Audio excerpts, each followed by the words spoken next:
Manaus, né? Vivi em Manaus até os 13 anos e dos 13 anos eu vim para o Rio de Janeiro, aí a gente vai conversar um pouquinho sobre isso, né? Inicialmente tentar a carreira de jogador, que acho que é o sonho de qualquer garoto aí, de todo menino, de todos nós que estamos no esporte.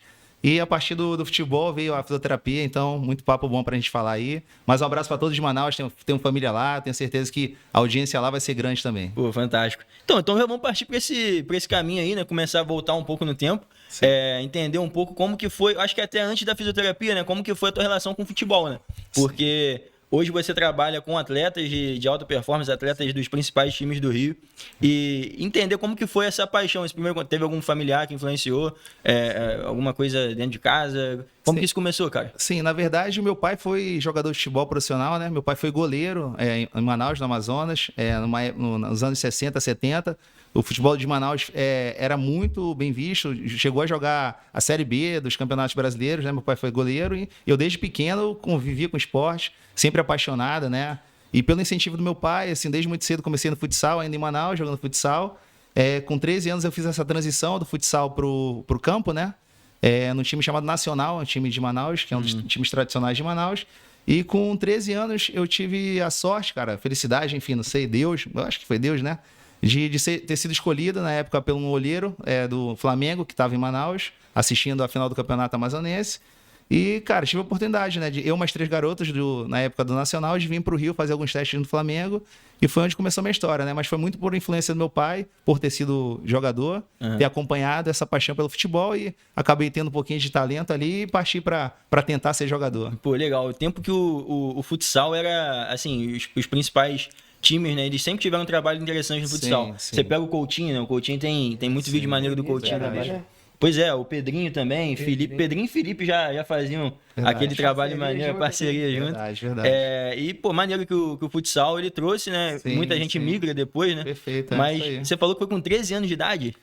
Comecei no futsal com 8 anos, né? Então fiz 5 anos inicialmente de futsal. Na minha época, até um tempo atrás, né? Não sei como é que tá hoje em dia, sinceramente eu vejo que a molecada tá indo cada vez mais cedo, né? Pro campo, né? Fut 7, ou então até mesmo pro campo de 11.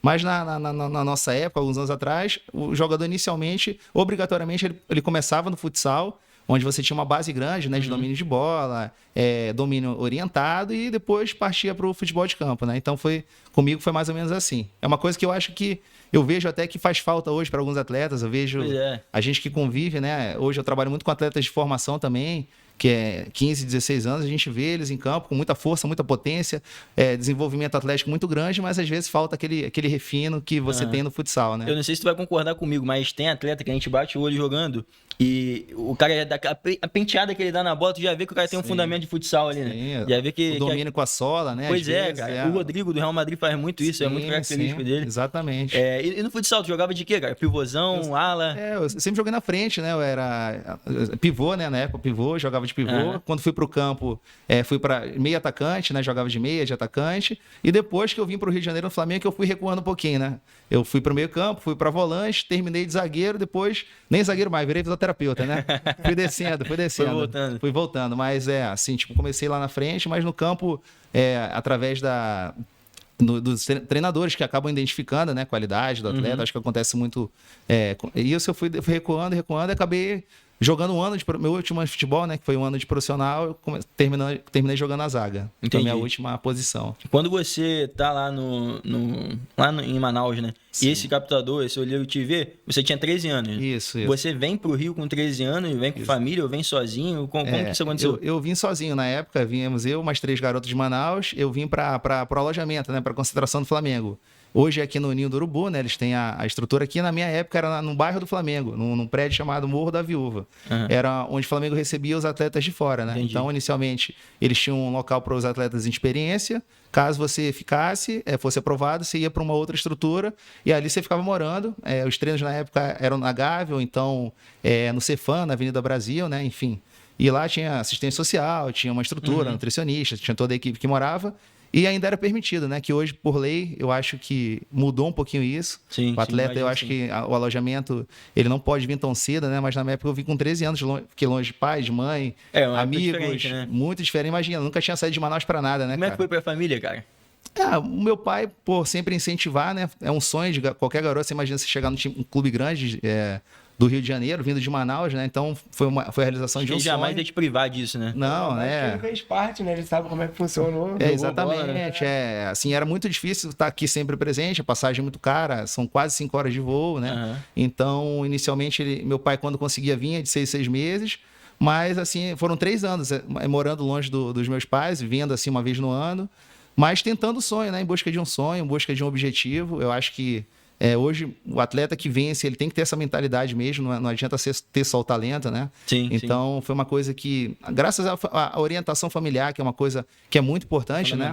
Que é fundamental, eu acho que isso me deu esse suporte para ficar aqui, superando a saudade, superando tudo, convivendo com coisas que hoje a gente vê que tem outros nomes, que são bullying, né? Você imagina um garoto de 13 anos, então era chamado de índio, pô, em Manaus só tem tribo, pô, tu mora onde? E, cara, eu sempre lidei muito bem com isso, eu ficava brincando, falava que eu morava em tribo mesmo, que eu criava...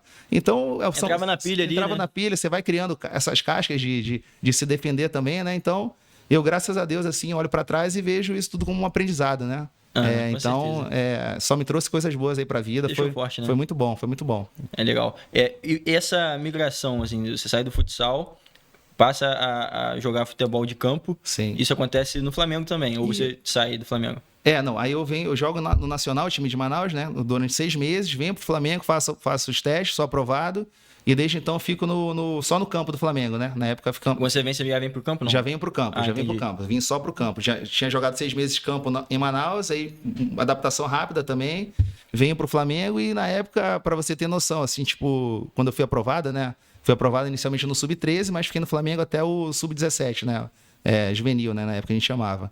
E lá, cara, pô, se você pegar a safra que eu joguei na época, que eu pude conviver, Adriano Imperador, Felipe Melo, Ibson, Andrezinho, André Bahia, vários jogadores de uma safra vencedora, né, do Flamengo. Então, tive a felicidade ainda de conviver com esses atletas, que hoje muitos são meus amigos, e pude trabalhar até depois como fisioterapeuta, né? Que é uma coisa legal, que me abriu portas, né? Chegou pro que eu vivi hoje. Chegou a dividir concentração com essa rapaziada toda. Sim, todos eles, assim. Então, porque eu sou 8-3, né? 8-3. A safra 8-3 do Flamengo, se você pegar, o goleiro era o Getúlio Vargas, que hoje é jornalista, né?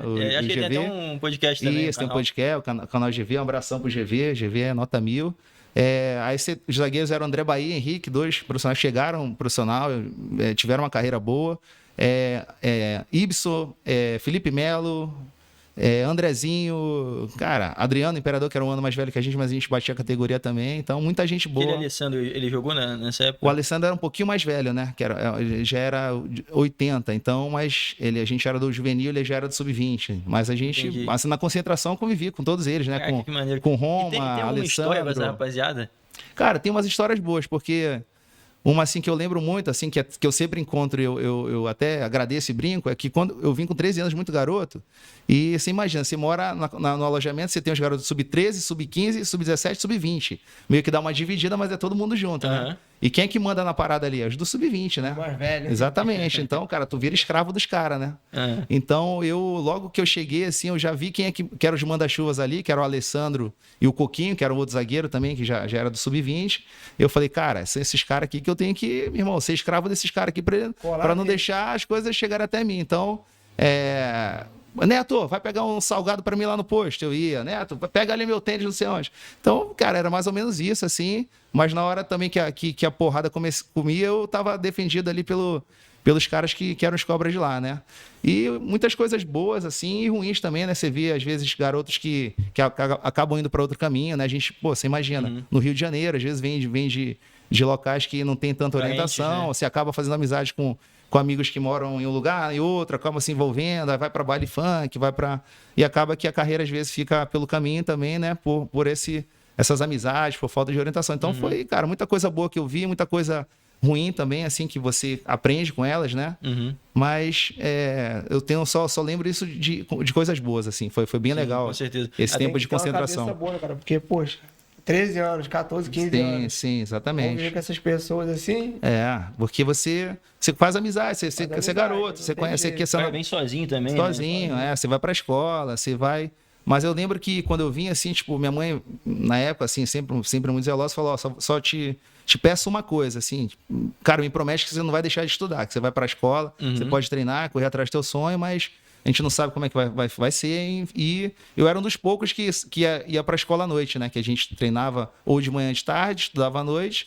E eu lembro de várias vezes eu chegar do treino assim, 6 horas cansadão, botar a mochilinha e ir andando para a escola. E bora, fulano, bora, pô, não vou hoje não, tô morto, não vou hoje não. E, cara, foi uma promessa que eu fiz para minha mãe que me ajudou também. Toda vez que eu tava ali cansado, eu falei, não, cara, vou fazer isso por ela. E é aquilo que a gente falou, né? Da orientação familiar, Sim, que sim. hoje Aí é quando tudo, você né? decidiu ir pra essa área, você teve algum suporte na época ou tava sozinho aqui ainda? Na verdade, eu ainda tentei um pouquinho futebol, né?